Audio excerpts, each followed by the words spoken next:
ہمارے سامنے مہمانوں کو خصوصی رام کمار چنکو صاحب بیٹھے ہیں جو ڈومریا انطلاع پر رہ چکے ہیں. ان کے حوالے سے ایک شعر کہتا ہوں کہ ایک جان تھے ہم دو جان کر دیا, ایک جان تھے ہم دو جان کر دیا, انسانیت کا ہم نے ہی اپمان کر دیا.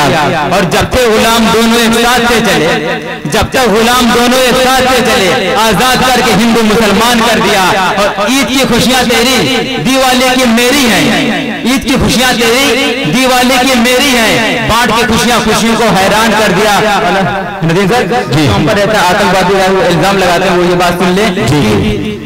بانٹ کر خوشیاں خوشیوں کو حیران کر دیا. جو ہے غدار وطن ان کے حصے فرہاد نے, جو ہے غدار وطن ان کے حصے فرہاد نے شمشان کر دیا, قبرستان کر دیا. خدا حافظ. جنید فرہاد آپ کی خدمت میں اپنا کلام پیش کر رہے تھے. عمر شورا مشاعرے کی دنیا میں آ رہے ہیں. میں سب کو جو مشورہ دیتا ہوں وہ جنید فرہاد کو بھی دوں گا. آپ بڑے حوصلے کے ساتھ اپنا کلام پیش کرتے ہیں, تلفظ بھی ماشاءاللہ آپ کا ٹھیک ٹھاک ہے. ظاہر ہے کہ آپ کے اندر لفظوں کو برتنے کا ہنر بھی مجھے نظر آ رہا ہے. لیکن ایک بات بتانا چاہتا ہوں کہ اگر مشاعرے کی دنیا میں اپنا نام روشن کرنا چاہتے ہیں تو میرے ساتھی, میرے دوست, تعلیم کا ساتھ کبھی مت چھوڑنا, تعلیم حاصل کرتے رہنا.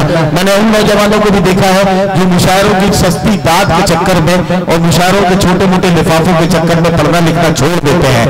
لیکن میں بتانا چاہتا ہوں کہ اگر پڑھائی لکھائی سے آپ نے منہ موڑ لیا تو پھر زندگی کی کامیابیاں آپ سے بہت دور ہو جائیں گی. ایک بار آپ کو یہ یقین دلانا ہے کہ آپ مشاعرے میں بیٹھے ہیں. ایک بار مجھے بتائیے کہ آپ اس مشاعرے کا حصہ ہیں اور کیسے بتایا جاتا ہے آپ جانتے ہیں. ذرا سا تالیوں کی گونج میں مجھے یہ یقین دلائیے کہ آپ اس مشاعرے کا حصہ ہیں. میں